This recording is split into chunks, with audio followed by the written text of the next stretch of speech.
Ya, pada kesempatan ini kita akan melanjutkan materi tadi yang sempat terpotong karena kendala koneksi ya. Nah, di sini kita bahas pengaruh suhu terhadap pergeseran kesetimbangan.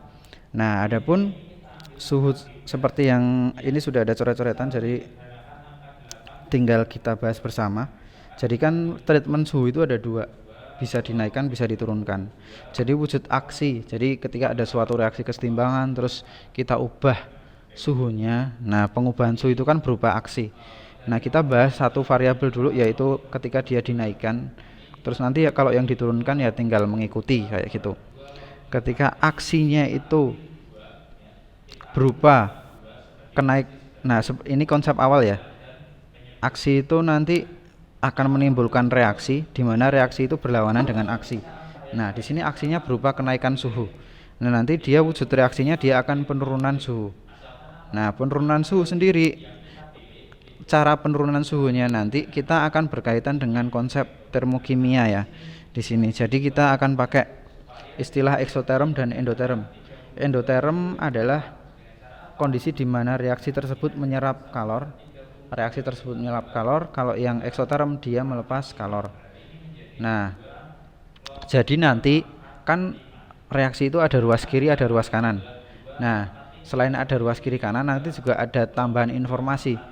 Nanti reaksi yang ke kanan itu eksoterm atau endoterm, reaksi yang ke kiri atau eksoterm atau endoterm. Nah, bagaimana menentukannya nanti akan kita bahas bersama-sama.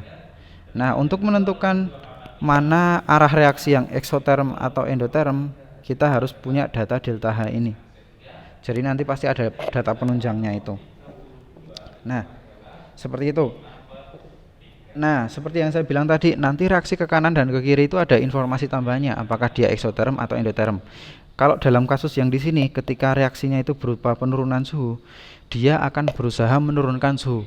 Cara menurunkan suhu adalah dengan menyerap kalornya. Jadi kalau nanti reaksinya berupa penurunan suhu, nanti dia akan bergeser ke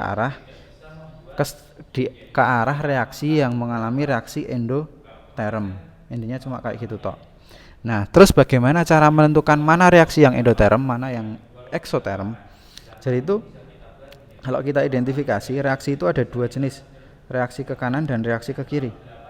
Nah, terus bagaimana cara menentukan mana yang eksoterm, mana yang endoterm? Nah, yaitu dengan cara melihat data delta H. Data delta H sendiri dia merepresentasikan reaksi yang ke kanan. Jadi kalau delta H-nya negatif, itu maknanya reaksi yang ke kanan itu dia eksoterm. Kan negatif eksoterm. Kalau positif endoterm, kayak gitu. Jadi ketika delta H-nya negatif, reaksi ke kanannya itu eksoterm. Kebalikannya ke kirinya itu endoterm.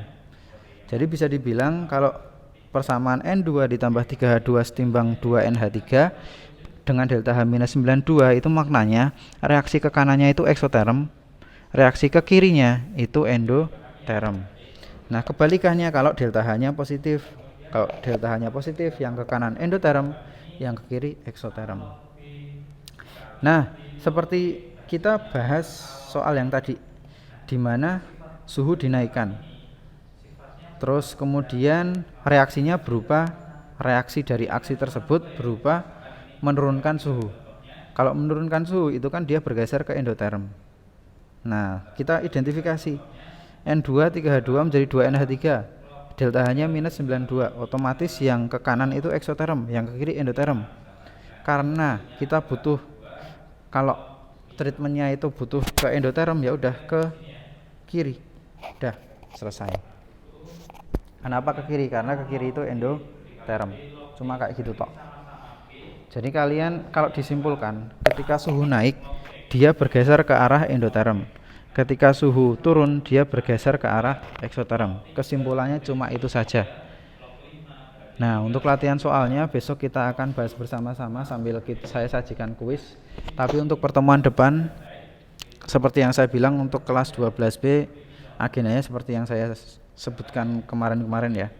Mungkin seperti itu dulu untuk pertemuan hari ini. Terima kasih. Wassalamualaikum warahmatullahi wabarakatuh.